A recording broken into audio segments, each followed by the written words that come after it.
For me. You go ahead. You go right ahead. If there's anything I enjoy more than hanging a sheep herder, it's hanging somebody who sticks his nose into my business.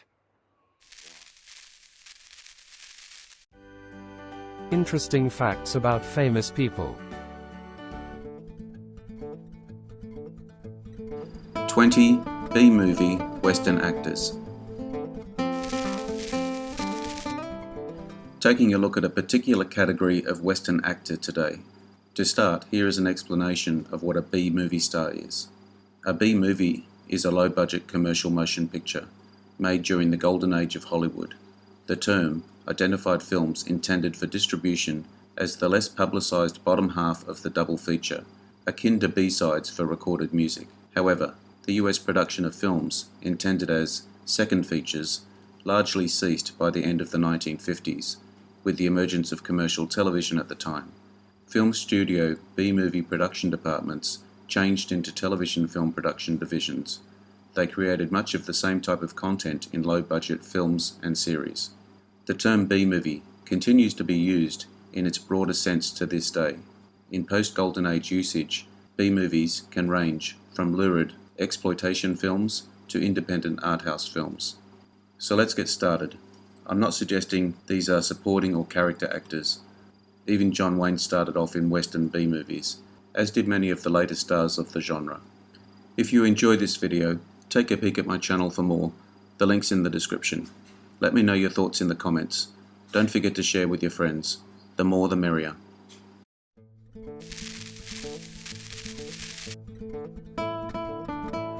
Randolph Scott, a leading man by anyone's standards. Handsome American leading man who developed into one of Hollywood's greatest and most popular Western stars. His image as an upright, outstanding sheriff or cowboy was so strong that it was paid homage to in Mel Brooks's classic comedy, Blazing Saddles, 1974, when the African-American sheriff asked the reluctant townspeople for their help in fighting the bad guys. They unanimously reject him. However, when he says, "You'd do it for Randolph Scott," a heavenly chorus in the background sings Randolph Scott, and the townspeople change their minds.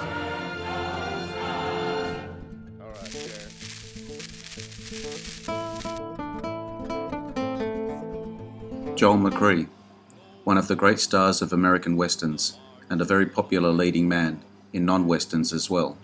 Well respected as a horseman, he was regarded as one of the two best riders in western films along with Ben Johnson, who had been a real cowboy. Met the real Wyatt Earp in Hollywood in 1928 and ended up playing the iconic lawman in Wichita, 1955.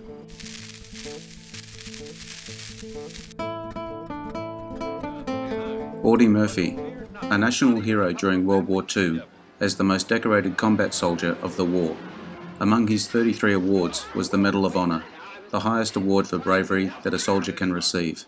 His friends in Hollywood were mostly character actors and film crew members, cameramen, makeup artists, horse wranglers, stunt people, both male and female, and he was often protective of them and tried to help them succeed in their careers. There is also a story of him staying with a wealthy friend in Dallas and blowing off a party full of wealthy people to go hang out with the African-American kitchen staff and compliment them on their cooking.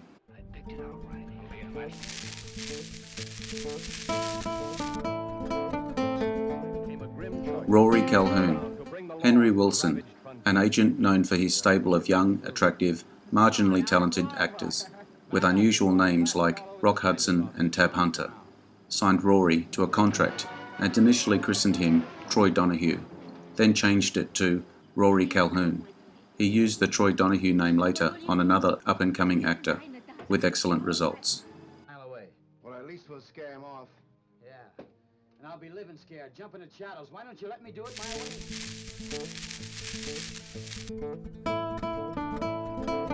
George Montgomery, a self-taught artist. He created bronze busts of Clint Eastwood, John Wayne, Ronald Reagan, Gene Autry, and Randolph Scott. In later years, he made sculptures of Charles Farrell and ex-wife Diana Shaw.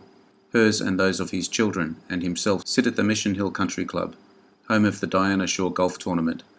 Some of his sculptures are in the Ronald Reagan Presidential Museum and Library in Simi Valley, California.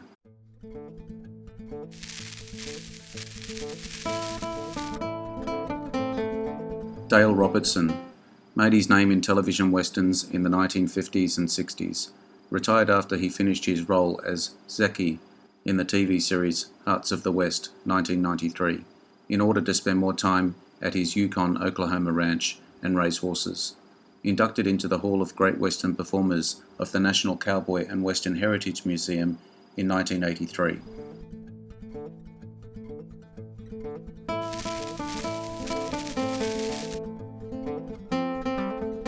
Rod Cameron, the well-worn phrase, tall in the saddle, is certainly one easy way of describing and perhaps pigeonholing leathery, wire-framed 1940s and early 1950s Western film star Rod Cameron.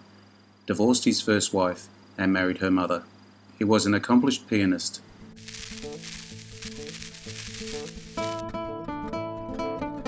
Jim Davis.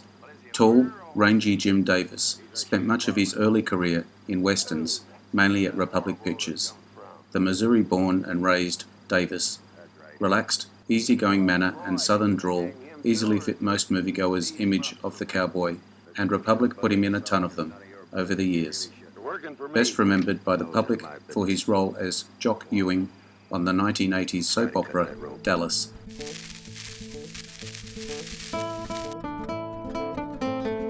Jock Mahoney, of French and Irish extraction, with some Cherokee. Doubled for Errol Flynn, Gregory Peck and Randolph Scott. Early in his career, he was featured in several shorts by the Three Stooges. Because of his excellence as a stuntman, he was able to take all the falls and bumps required of a Stooges co-star, and usually played an awkward but well-meaning bumbler. This little slug probably put a neat hole through your partner. Where is it?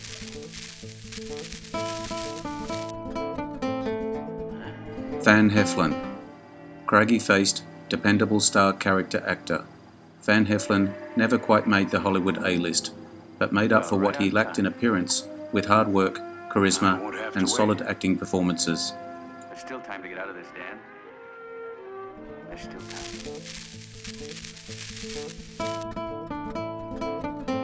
Jeff Chandler, born in Brooklyn and attended Erasmus High School.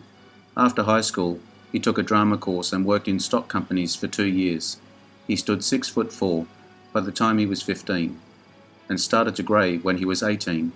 Following his Oscar-nominated performance as Cochise in Broken Arrow, 1950, Chandler carved a solid niche for himself playing Native American Indians, although his movies seldom rose above B-movie level.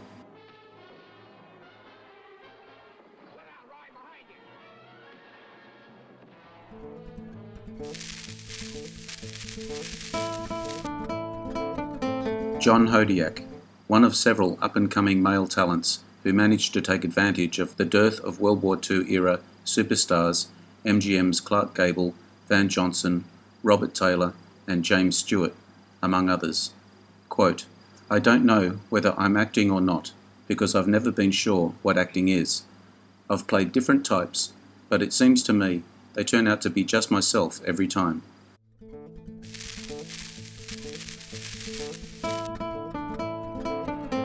Howard Duff. Tough, virile, wavy-haired, and ruggedly handsome, with trademark forlorn-looking brows that added an intriguing touch of vulnerability to his hard outer core.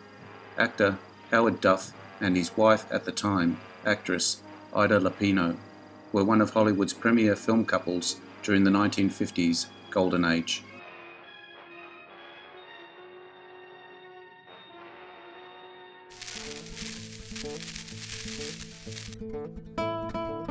Dan Duryea co-starred with son Peter Duryea in 2 of his later films, both westerns, Taggart, 1964, and The Bounty Killer, 1965. In Winchester 73, 1950, he played Waco Johnny Dean, the nemesis of the protagonist, Lynn McAdams. In the made-for-TV remake, Winchester 73, 1967, he played Bart McAdams. In marked contrast to his screen persona as a ruthless, merciless, even psychotic killer, he was a passionate gardener, was active in the PTA at his children's school, and was a scoutmaster for the local Boy Scout troop.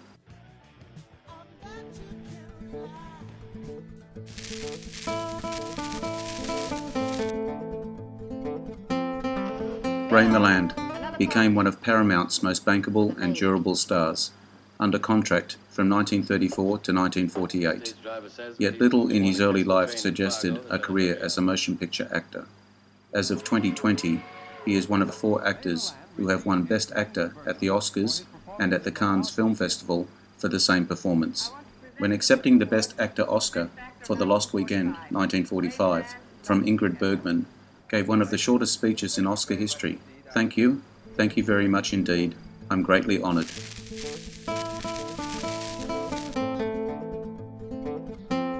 Dana Andrews, leading man of the 1940s and 1950s. In the late 1940s, during the height of his popularity, the publicist for Fox sent a telegram to the mayor of Collins, Massachusetts, suggesting that the town officially change its name to Andrews in honour of its native son. The mayor wired back, "We will not change our name to Andrews. Have Andrews change his name to Collins." Shut up! You shut up! You shut up!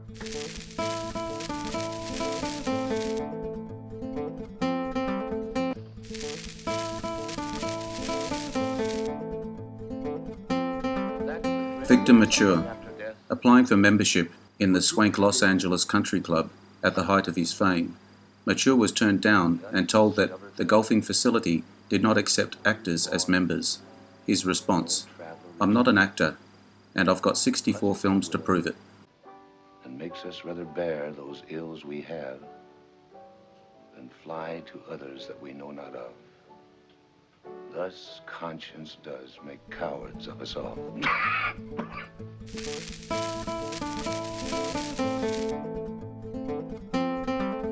John Ireland, born in Canada. John Ireland was raised in New York. He was known as one of the genuine nice guys of Hollywood, always eager to meet with his fans, sign autographs, and pose for photographs. He appeared in the 2 classic westerns about the famous shootout in Tombstone, Arizona, Gunfight at the OK Corral, and My Darling Clementine. He was a member of the Clanton gang in both films.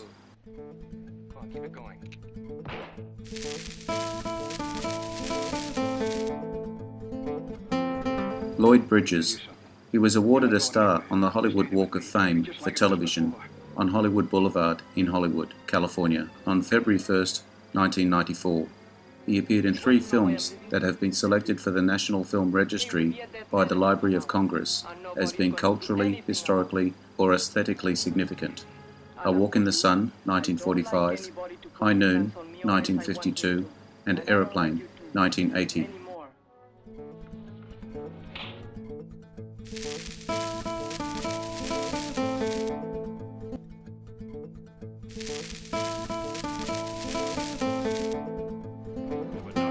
Just a note, some of the footage shown here is just examples of the actor's work. The films themselves are not necessarily B movies, as I'm sure you noticed.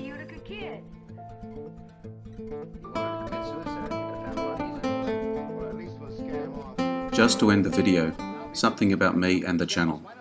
As a long-time Western fan, I am making this channel as a labour of love. It's not my job. I'm not an expert or film critic by anyone's metric. I make these videos as much for myself as for you guys.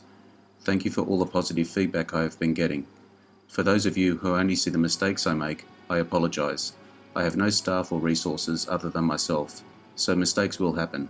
Just so you know, I'm doing my best. I love to see your comments. I do read them and take what you say, and it does influence what I do. As I often say, let's celebrate the genre and have fun. Let's keep the genre alive. Share with the younger generation. The messages and values in Westerns are needed more today than ever before. A warm welcome to any new viewers. Thank you for your time today. I hope you enjoyed this video. I appreciate your likes and subscribers. Don't forget to hit the notification bell to get my new videos. Share with your friends. Drop me your comments. Bye for now. See you again soon. You're staying here with me. It's going to be just like it was before.